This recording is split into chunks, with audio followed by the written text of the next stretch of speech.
Good morning. Hi, everyone. Hey, manifestors. Happy Tuesday. Wow, October. Yikes.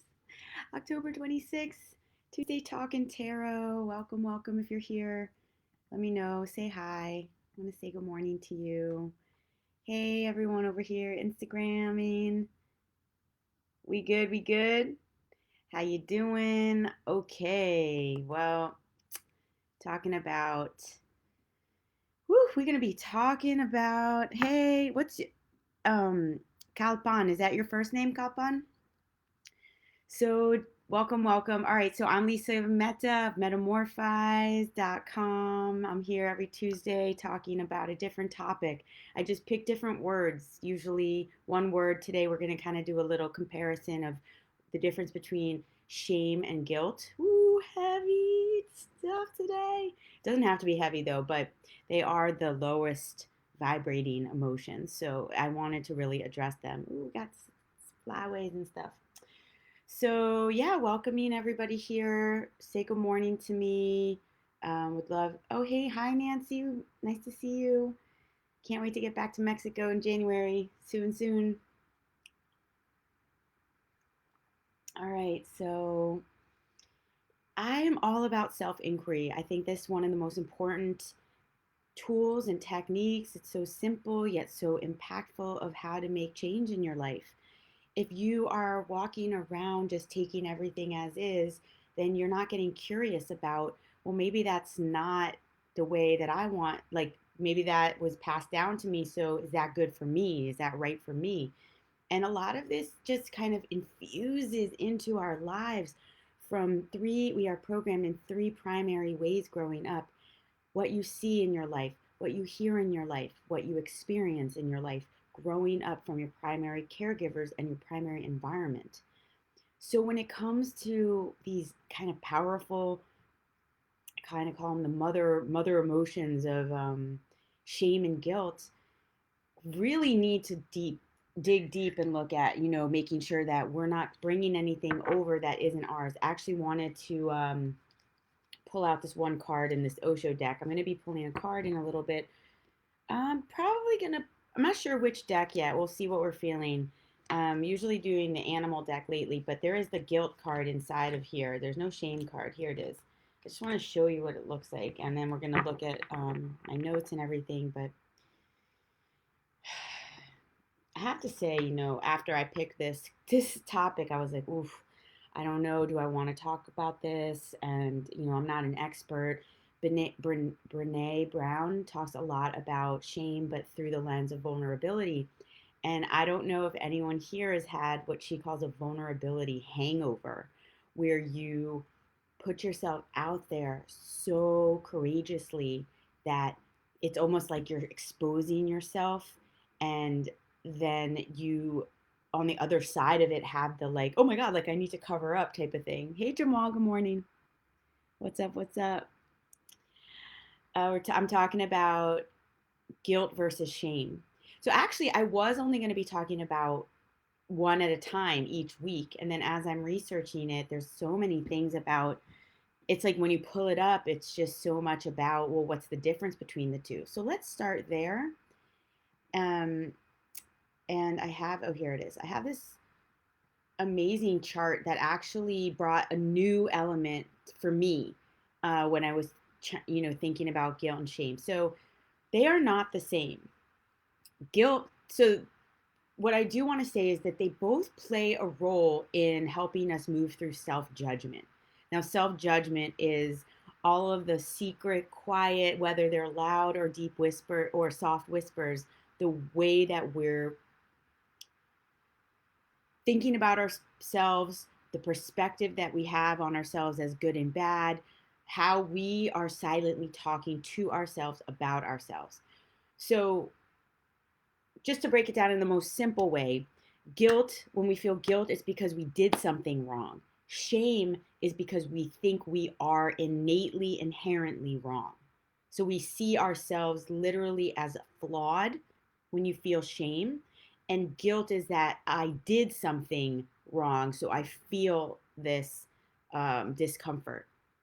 So they're very different in that sense, because to feel inherently wrong as a person, like I don't belong here on this earth, I am unworthy, I am worthless and just defective as a person.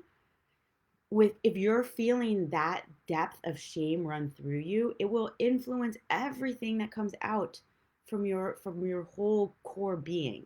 And that is why a lot of therapists and a lot of people, even me, coaches, will get underneath an issue to really see, like, is shame the thing that's holding you back from fully growing and becoming your best self? Because if you are walking around feeling inherently flawed, then to back that up and kind of dig under the hood and really understand why you feel that way can free you to be a completely different person. So, because as we know, if we're coming from a sense of shame, so as I mentioned, I have the actually on my desktop here, my desktop pattern is the vibration frequency range of all emotions, and at the very very bottom is shame. It's the lowest vibrating emotion. And then guilt is right next to it. What does that mean? Imagine gratitude all the way at the top. It's like it's alive and it wants more gratitude. We'll seek more gratitude, and gratitude is like it's out there. It's like vibrating. Shame's down here. It's like low, not really moving, holding you down, dragging you into the ground. It's like still vibrating though. They all vibrate. And then guilt is right above that. So we have shame as the inherently defective. And then we have, actually, this is what interested me in this, what I wanted to bring as something that I had never read about. But there's something called helpful guilt. There's helpful guilt and unhelpful guilt. So they both kind of feel the same way in the sense that one will be the helpful guilt is actually the ability to course correct. It's like you had an experience, you did something that made you feel like wrong or not good, and I'm going to kind of dig into that a little more in a minute. But yet you're able to learn from it. Hey Tino, Michael, you're able to learn from it, and actually course correct and take it as a helpful skill and a helpful tool to move on and grow and become more aware and awake. And a lot of that has to do with being self-aware that you're having the experience of guilt, that you realize that you said, let's say you were going to do something, you didn't keep your word, or you had an accident, that then you're able to take that emotion and look at it as almost like a witness from the outside in, and use it as a tool to grow. Now that's helpful guilt, because if you do not do that, it turns into unhelpful guilt, which means you start to make it about yourself. Because things happen, but what you make it mean about you is really where the danger in experiencing and staying in the lower vibrations is. What you make something mean about you, instead of kind of being able to pull out, look at a situation. I didn't do that the way I planned to. See, I didn't say I did that wrong. I'm saying that didn't go as planned.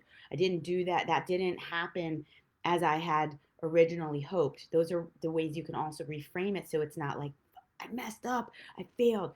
Because a lot of guilt has to do with what I'm going to share as my story here too, is that it's all a part of when we say we're going to do something and we don't do it, which has to do with we don't trust. We then create the cycle of not trusting ourselves because our word didn't mean anything. And if you've been with me at all during any of the work that I do, the programs that I share, is all about my 5-a-day method is learning to undo this. My 30 days to change is all about learning to retrust yourself, because when this happens over and over again, where you do not keep your word to yourself, and also, by the way, it's not really our fault. We live in this go big or go home society where we're actually in many ways set up to fail. And when we fail, we feel guilty because we set out to do something and we didn't do it. So that's like the personal stuff that can happen where you're in your own life. I said I would stop drinking so much, let's say. This is, or eating so much. A lot of my guilt, as far as like where my story will come in, has to do with addiction, and the cycle that I experienced. It, in some ways, I couldn't really have guilt without the shame. They were like hanging out together in the cycle. So I would have times where I, I overate. I was an overeater. I was a binge eater. I couldn't really control myself. And so I would eat, I would go into this zone and I would eat, and then I would immediately feel guilty. Like the zone was amazing. It was numb out. I was just like, I wasn't even, hey, um, I couldn't really explain it to anybody, but if you've had any sort of addiction or you do any sort of numbing out, which we all do really, it's a zone. You don't even know what's happening. Time is passing in this warp sense. There's over time, part of my brain started to wake up, and I'm like, stop it, stop it, stop it. And eventually I could make that voice louder than the action. So I would go directly into guilt, and the weirdest, it would feel the weirdest. It was horrible, kind of like this.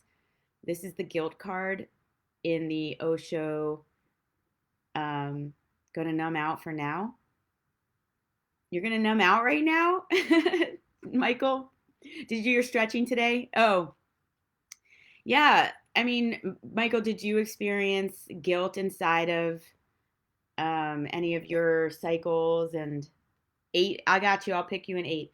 So, I mean, for me, this is what guilt felt like, because guilt was this feeling of like, dang, and it is in your head. You're like, stop it. Like, I wanted to do something and I couldn't do it. And it can be so frustrating.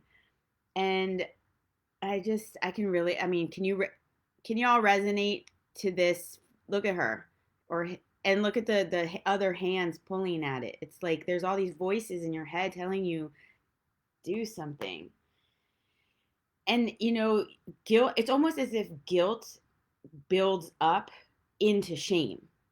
And that is where it can get very dangerous, because shame can take you out of the game. Shame will, like I said, will make you feel like you as a human being are defected and wrong. And when you're walking around, and I have to admit, some of my darkest times I felt broken.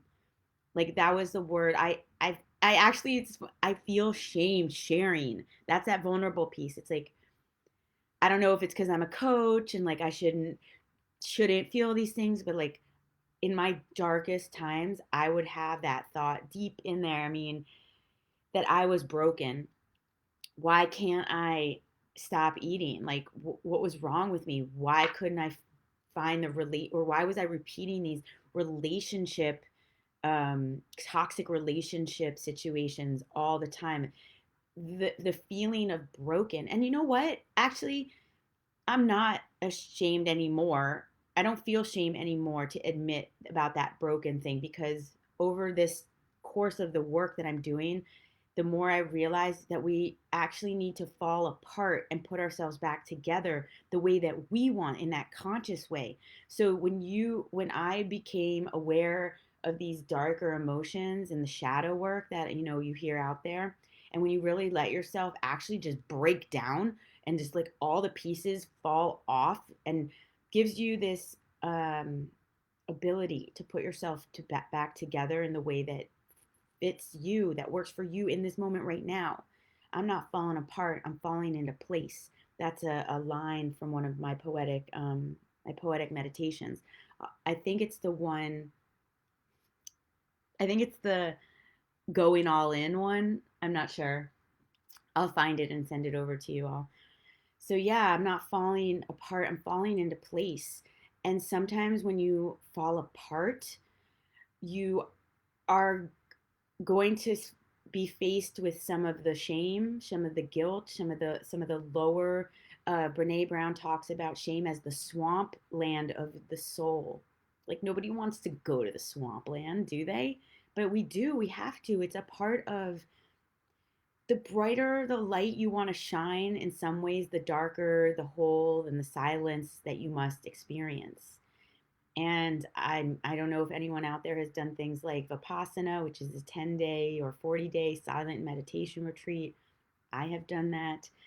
I've lived in India doing many silent retreats that have you sit there with yourself and talk about unearthing shame and unearthing guilt and getting to the core of who you are. I mean, it's an amazing process, and I love it. I love to be by myself. I think sometimes a little too much. So, yeah, let's see here. Actually, no, maybe not too much. I mean, I think it's such a gift to be able to be with yourself and know that you are never alone if you have yourself. Yeah. All right.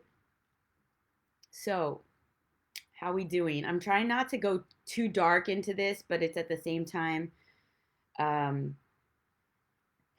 this is just the nature of this. Okay, so addiction. So guilt also shows up when we set standards that are too high. Now, this is a tricky thing because I'm also about everybody trying to reach their next level, and having high standards is not necessarily a bad thing. I think learning how to manage those standards needs to happen, because you have, let's say, a high standard and a goal, which is great.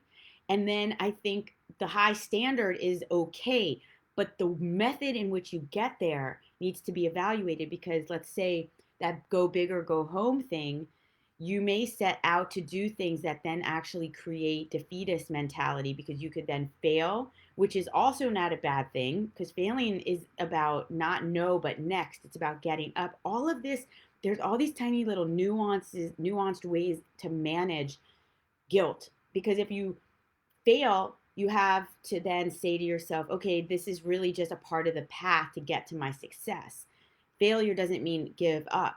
But if you make that failure about you, because remember what I said, this is all about what you make it mean about you. Failing at something does not mean you're a failure. And that's, again, the difference between the guilt and the shame. So feeling that you've set out to do something, then you didn't do it the way you thought, you come to a moment of choice. You keep going because you had a high standard and you have a goal, or you let it shut you down.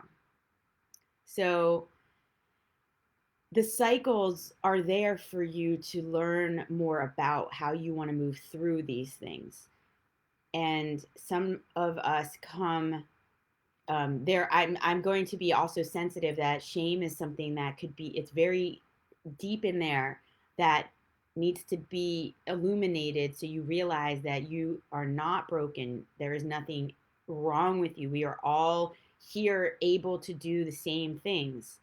And if you are someone that is aware of deep shame, that you feel that you cannot put yourself out there and experience the opposite, which is vulnerability, then I really do encourage you to work with someone to uncover some of those things in a safe way.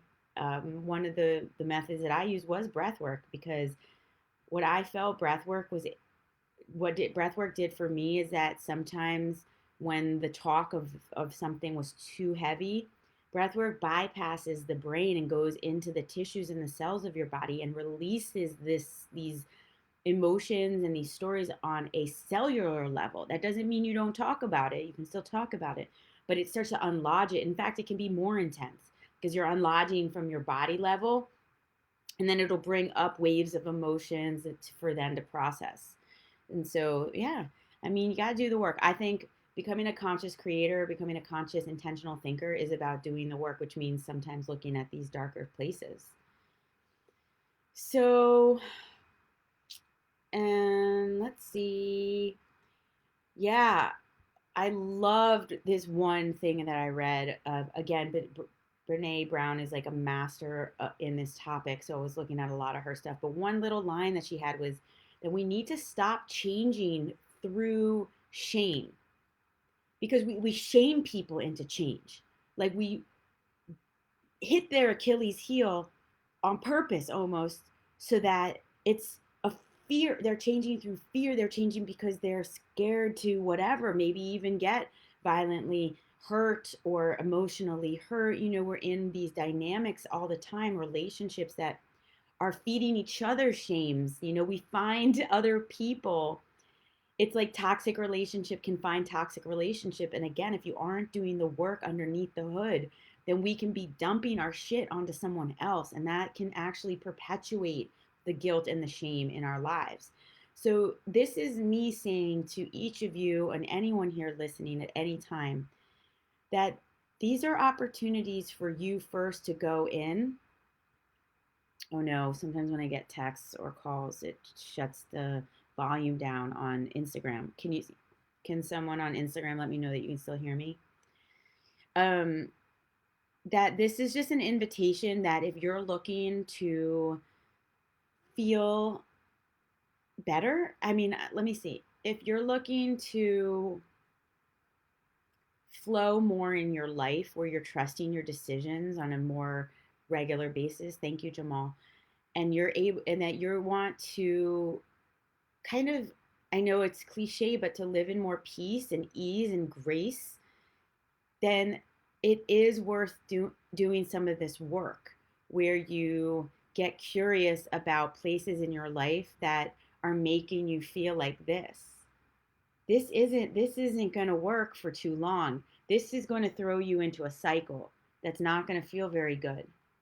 I know I lived there for a very, very, very, very, very long time. And I'm also going to be the one to tell you that you don't have to stay there. But I had to do the work, and it wasn't pretty. Part of my eating journey was what it was like almost embarrassing. Like I had to relearn how to eat. I had to relearn what hunger was. I felt like a little baby child at certain points where I was like, are you kidding? I got angry. I was like, how do I not know what feeling full, like how to stop when you're full? It was just like the vulnerability that I had to go through and to let go of what was holding on to me, like my mind, the obsessiveness that I was inside of. It was it was dark, but it was also beautiful, because I had made a decision that I didn't want to live that way anymore. So the thing about shame, and this is probably one of the main things that I'm going to say here, is that it loves the darkness, and it loves to hide and be all secretive with you. Do you think anyone saw the way I ate 7 bowls of cereal at 3 o'clock in the morning? No. And it's only now that I can even talk about that stuff out loud and be like laugh at it, because that it was just funny. It was just how I was soothing some deep wounds. I stopped making it about anything that I was wrong or broken anymore. I just realized that that was how I was soothing myself. And the thing is that it was quiet. It was almost like beautifully crafted, that it tricked me too to think that there was nothing wrong. And our minds love to play tricks. It's usually the wisest and smartest intellectual part of us that knows how to trick us the best. It knows exactly what to do and what to say. And that those are the moments we have to question. Hey Liz, what's up? We're talking about shame versus guilt. Getting kind of raw here with my addiction story. You can be addicted to thoughts mostly. I talk about my food addiction, but the real thing that I was addicted to was the way that my mind was looping inside of, um, I don't feel good. I feel lonely. I need to soothe it. I'm going to put a insert substance of choice here. I indulge in the substance. Now I feel guilty. I feel guilty because I did something I didn't want to do. Now it had a consequence to it. And now I don't feel good. So I feel shame. I'm broken. Why couldn't I stop myself? So it just looped and looped and looped for years and years. And then finally, like I just said, the shame loves the darkness. I started exposing it to the light. First to myself, I was like, yo, we got to get a hold of this. I had a crossroad moment in my life. I don't know. I know a few of you listening here, because I've talked to you, had moments. You got to get, in some ways, unfortunately, we all have that moment of enough is enough. And then also, this concept of relapse. Like, I have seriously a fundamental issue with the way that our society talks about relapse. Because if you've heard about me talk about the needle on the record analogy, relapse is actually, I guess it's kind of considered this helpful guilt thing. Relapse is here to show you where you are in your process. Because if you're trying to make a change, you can't go from like whatever, eating the 6, 7 bowls of cereal, binge eating, and other addictions to like, oh, look at me, I did it. No, it's like actually relapsing was helped me show me where I was. And I don't even like the word relapse. We got to like come up with a different word there, because it was just really a part of the process. It was a way to evaluate where I was. Maybe it's just, yeah. Because so polarities, balance only can be identified because of its polarities. So addiction has you bouncing from one side, maybe to the other side, and relapse could be like, oh, I drink too much, I drink too much, I drink too much. I'm not drinking at all. I'm not drinking at all. Over here, over here, over here. I drink too much. Relapse is like, oops, I drink too much. So to go back and forth, back and forth, back and forth, actually helps you find where middle is eventually. And then I don't really subscribe to like center as in no movement, balance, harmony. To me, it's like, it's almost like this hover. That's to me what a healthy harmony, balance, centered in life is. Even if you try to stand on one foot, you'll even feel how that foot is slightly holding you up on the right and the left side of your foot. So there's always movement. Hi, Berna. So it's like finding your balance, your harmony within your two extremes. And I guess you could say shame is one of the extremes. It, like I said, it's the lowest vibrating emotion. So if you're balancing between shame and gratitude, those are the two opposites. Those are literally what are on the two sides of the frequency scale when it comes to emotions. So to me, if you're in shame all the time, you're hiding. You're hiding in your life. You're not admitting things to yourself. You're living with a lot of pain. You are really inherently feeling broken. And if it, deep down, you do not want to be there. Nobody wants to be there. Um, but there are ways that you trick yourself to think that you do. And those are usually because you might be taking on different kinds of, and when I say addictions, I mean addiction could be like anything that you're doing in excess. It doesn't even have to be a substance. What up, Samir? So I'm going to be pulling a card for everyone that's here. I think I covered everything. Oh, wait, let's see. Um, oh, yeah, but Brene, I can never say her name too, also was talking about that shame is the unspoken epidemic. Yeah. Oh, wait, I was saying earlier about something I didn't get to finish. That I did, that we need to stop shaming people into change. Okay, so let's talk about the opposite of that. If we're not shaming people into change, what are we doing? We're supporting them. We're seeing everyone as human, that we see almost that as me, so is you, and that we can support people. And shaming, a lot of shaming comes with labeling. Oh my God, we are in a labeling world these days, right? Everyone's got labels, and if you use the wrong one, you're bad. Here we go. Here's the guilt. If you use the wrong label, now you're bad and you didn't respect me. And then here goes that loop. We got to stop with the labeling. And, it happens a lot as we have children and we start to label them things. And then they adopt these labels. And then what happens if they want to branch out from a label? And if you don't want to be that label, then you're going to feel like, wait, but what about if I'm wrong, or if, and then I'm going to upset someone, so I'm going to feel guilty, or even deeper, that if I don't want to be that label, and unfortunately a lot of religions, the super religious religions, they do this, and people who don't identify or think outside of that have to deal with a lot of this guilt and shame, and then they are navigating the world from this place. My heart goes, I mean, there's documentaries about it. and how hard it is for them, and like the undoing, the unlearning and the undoing in a world of shame and guilt. Oof. Unspoken epidemic of shame. Um, Let me see here. I believe that if we want meaningful, lasting change, we need to get clear on the difference between shame and guilt and call for an end to shame as a tool for change. That also means moving away from labeling. So, recapping here, we talk about helpful guilt, unhelpful guilt, and shame. So, that for me is one of the biggest things that I took away from learning about this lesson here is that there is something called helpful guilt. And I think that I didn't even realize that I was using guilt to change and it was helpful for me. And so, yeah. All right, let's pick some cards. I'm going to do the animal deck because I'm still learning it. Um, Michael, I had you at 8. If you're still here and you want a card, give me a number. I got Prada. What does that mean, Samir? Pick a number and I will pick you a card. We're doing. Oh, Elaine, you needed this live right now? 3. Okay, Nancy.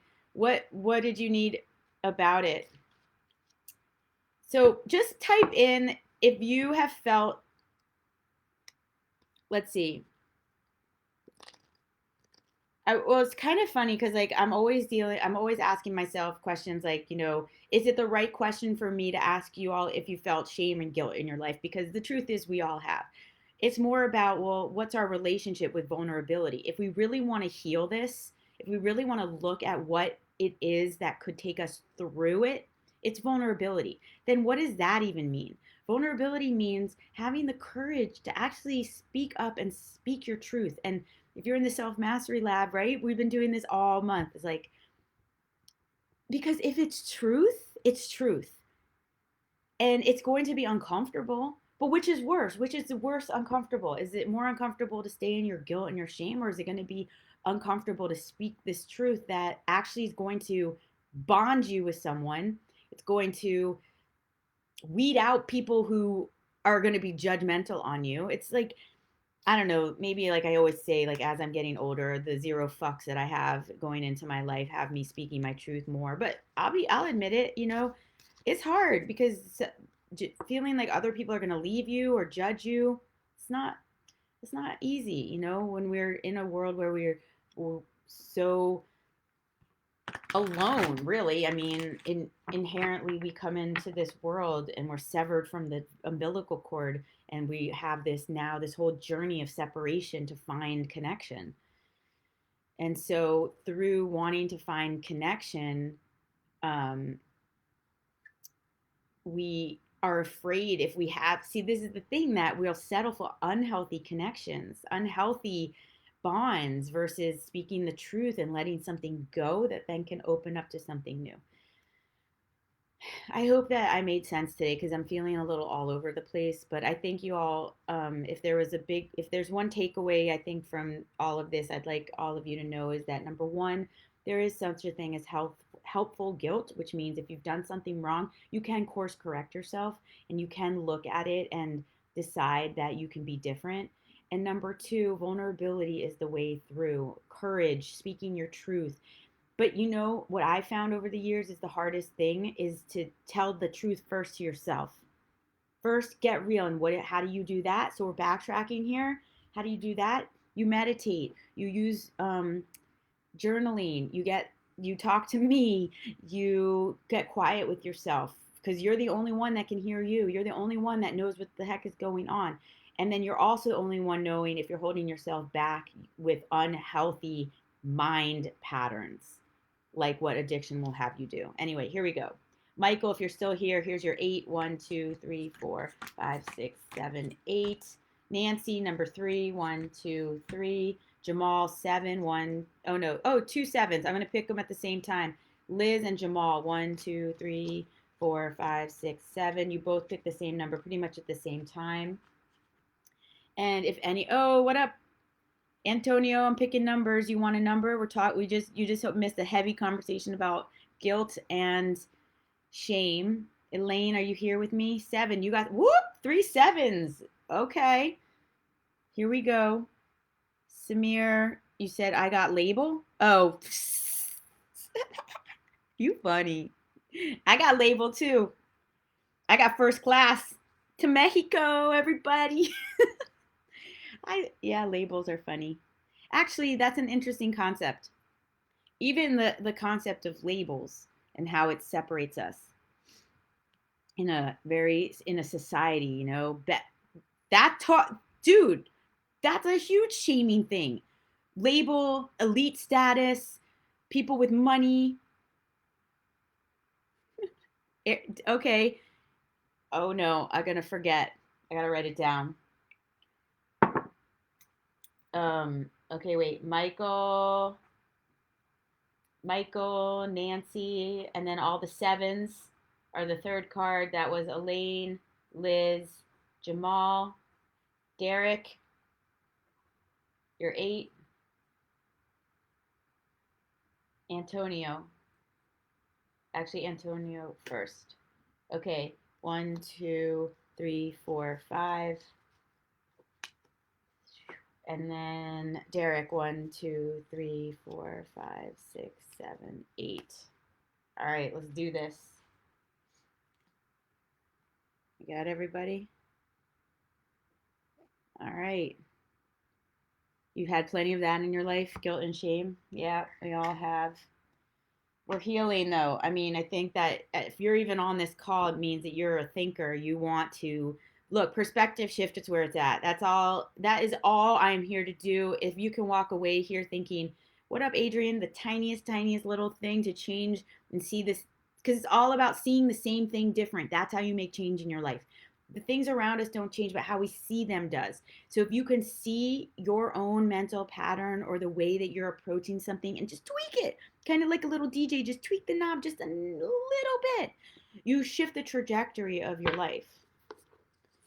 Adrian picking cards. All right. Okay, Michael, you got the lynx. Interesting. What a beautiful creature. The lynx, number 18. All right, the lynx is about secrets. Boom, there it is right there, okay? Because what did we say? I mean, shame and guilt, they love secrets. They love to live in the dark.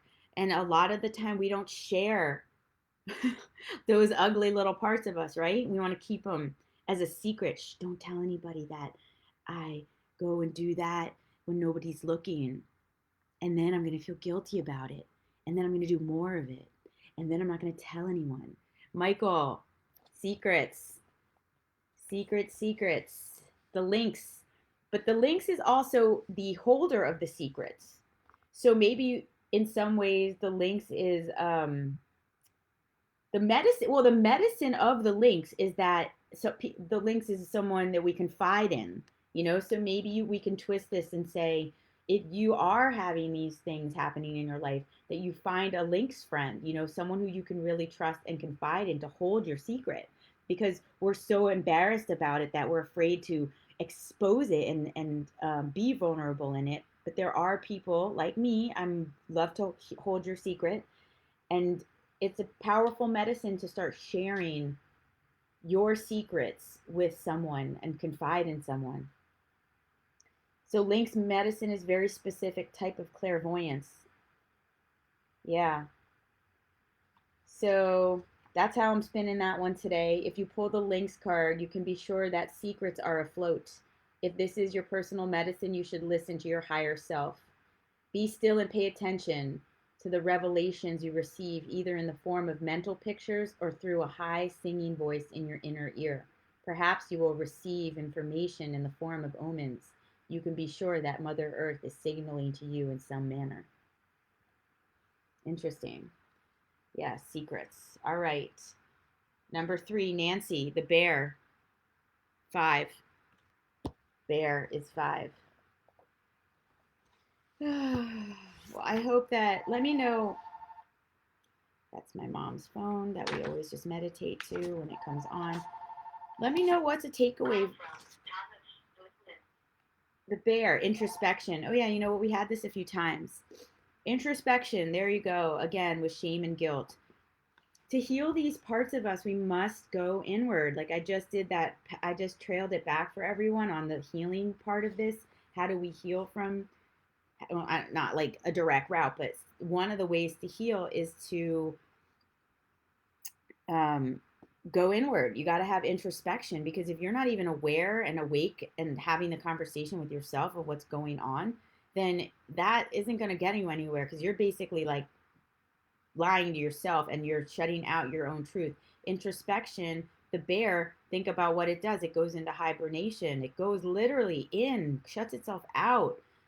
Dark cave, the darkness. I mean, it's like going, let's metaphorically think of that. Go into your shame as deep as possible. Get super curious about it, that you have to see it, that you have to be with it. It's not gonna be pretty, but you're in the dark, so it's more about feeling it. It's more about listening to it. Listen to it. It will guide you out. And just like the bear, nothing is permanent. You will never stay anywhere too long. You'll go there. You'll get your, oh, what up, trick?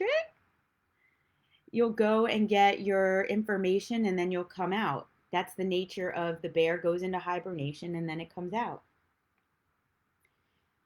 Nothing is permanent. The contraction is the preparation for the expansion. The inhale will always lead to an exhale until the very last one. All right, we've got the armadillo for all the sevens. Elaine, Jamal, who else picked 7? Liz, armadillo is number 28. Here we go. And Adrian, I saw your 10. Ooh, boundaries. Yeah, of course, look at it. It holds that shell on it. It's like, don't mess with me, motherfucker. And because I just saw the first word, armor. So yes, the armadillo wears armor. So not only is it don't mess with me in a good way, because you're holding your boundaries strong.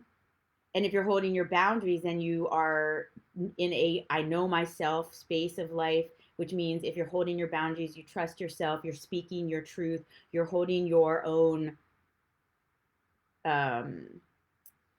healthy way of keeping yourself safe. And because we're talking about shame and guilt today, that's an armor to keep yourself from growing. If you're staying inside the darkness, if you're living in guilt and shame, that's an armor that you have as a protection, because you're afraid to be vulnerable. And that's what we've been talking about all today. So just as one thing is also your best, like it's the best thing, right? It's an armor to keep bad from coming in. Well, it's also an armor for keeping good to come in too. So it's about learning healthy boundaries, unhealthy boundaries. Is learning about when to have the armor on and when to have it off. Or let's say this, if this armadillo was to turn upside down and expose itself. So every single thing has its dualistic side. At least I live in a dualistic mindset, which is the oneness. So the protection and the vulnerability have to be there together for conscious evolutionary growth. And your ability to navigate inside of this dualistic world is what makes for self-mastery. What do y'all think? That was a bunch of people who had 7, so let me know what your thoughts are on armadillo. Elaine, you got 7 too. What up, Chris? Hey, Jen. I'm picking cards, so if you're just joining me, Anthony, you can give me a number and I'll pick you an animal card. Antonio, you got the salmon, 49. Salmon, 49. Here we go. Okay. Jen, I see your 1. 49. Oops, I pulled already to it. So the salmon is about, again, I'm loving these cards. Everything's super on point. Wisdom and inner knowing. So inner knowing, wisdom, listen, you know if you're living inside of an addictive mindset, if you're inside of patterns that are not serving you, which ultimately lead to guilt and shame. Because if you're not doing anything about them, they're going to continue to pick up speed and then throw you out into a space that you're going to be like that shame piece, which is that I'm inherently defective, I'm broken, there's something wrong with me as a person. Versus if you catch this cycle earlier before it gets to shame, that means you're in the guilt part of it, which means you can use helpful guilt versus unhelpful guilt. Helpful guilt will be, that didn't work for me, what can I do differently? That's not getting me closer to what I want. I need to look at making changes. And wisdom and inner knowing is where you get that. The salmon is the sacred keeper of your wisdom and inner knowing.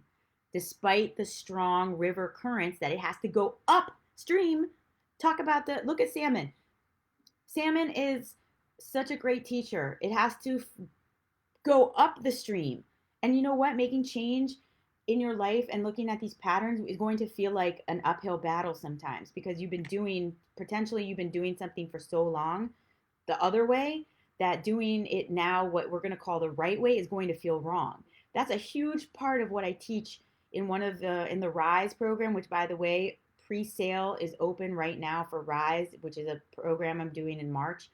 It's an amazing self-mastery journey that will get you from going from some of these old mental patterns, and we go through an entire process of pivoting.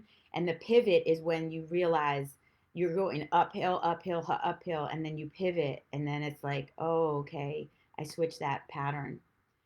um, Salmon medicine honors every encounter in life as gathering wisdom. That's it. Everything is here to show you. You got to gather information and then make smart choices. Making smart choices and filtering something through. Is this getting me closer to where I'm going? Is this aligned with my bigger vision? And if it's not, look, I'm not going to simplify. If it's not, don't do it. I'm going to say, if it's not, get curious about how you can create a pathway to it. And it's usually by making small little choices, 5 minute a day type of stuff like we do in my programs. Because, um, like, I love this analogy. The beach is one grain at a time. The chart that goes for like investments is one. If you shift something 0.001 every day, it's still, the chart's going up. So you got to trust your inner wisdom, but you got to get quiet enough to listen to it. That was you, Antonio. And then Derek, hawk. Oof, hawk, beautiful. I've been having a lot of hawk thoughts lately. Hawk thoughts. Number 2, the hawk. You all are so powerful. That's basically what all of this is here to say, is that you are the creator of your life. All of these are just tapping into different parts of your energies that you learn to use which one you need at which time in your life. Yes, Berna, you can get a card. Of course, just give me a number. Okay, the hawk is the messenger. Of course it's the messenger. So the messenger is medicine teaches you to be observant, to look at your surroundings.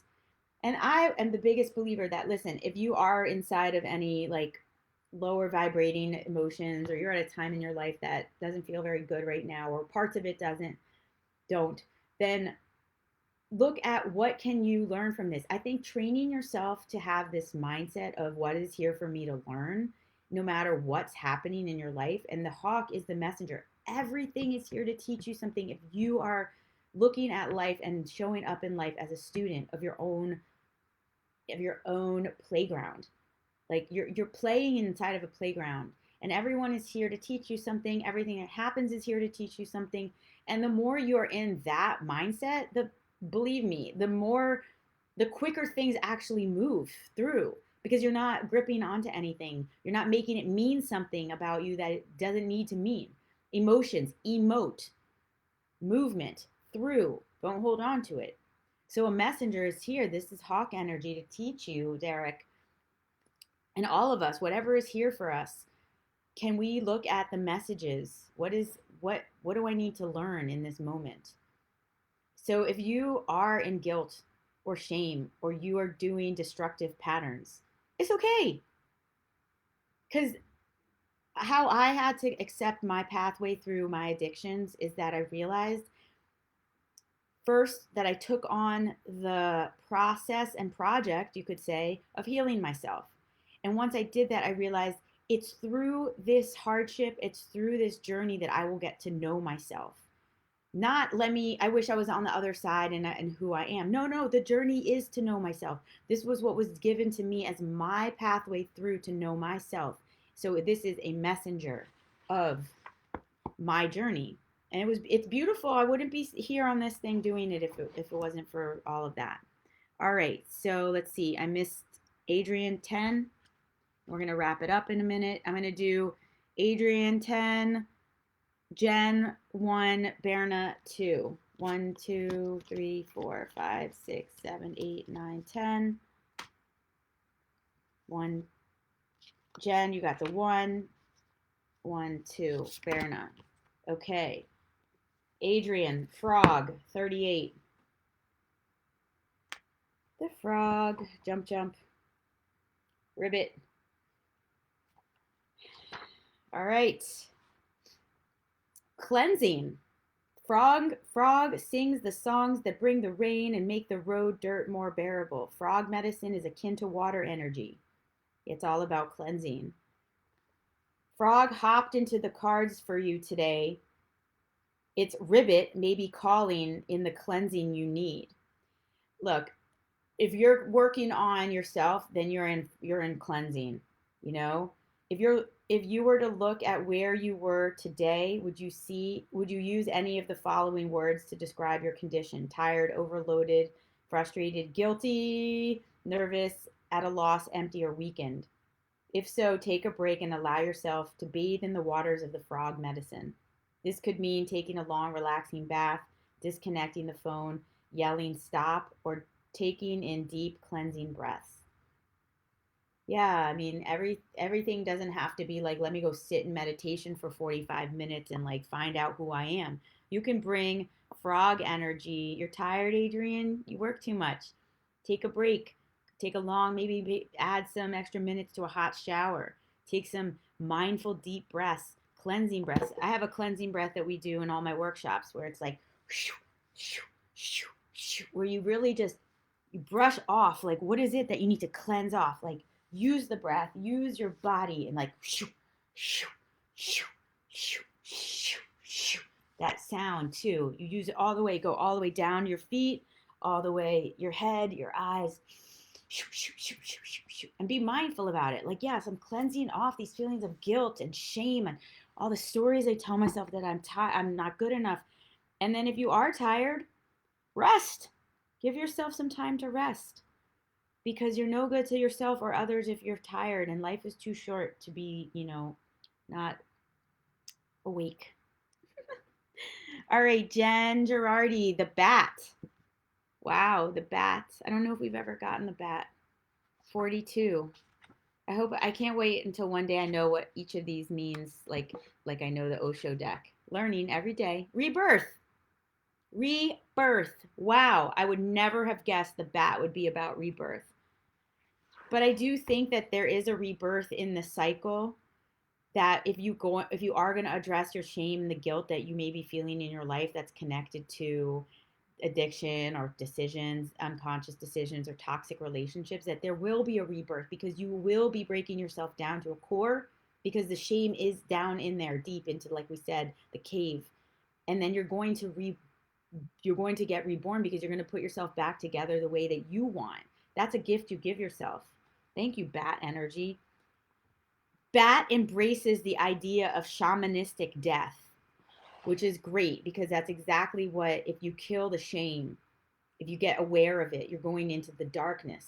And then you're going to have this shamanistic death because it is a ritual death. It is a beautiful thing. That shame was there to protect you. It needs to be honored, not, shame. Don't shame the shame.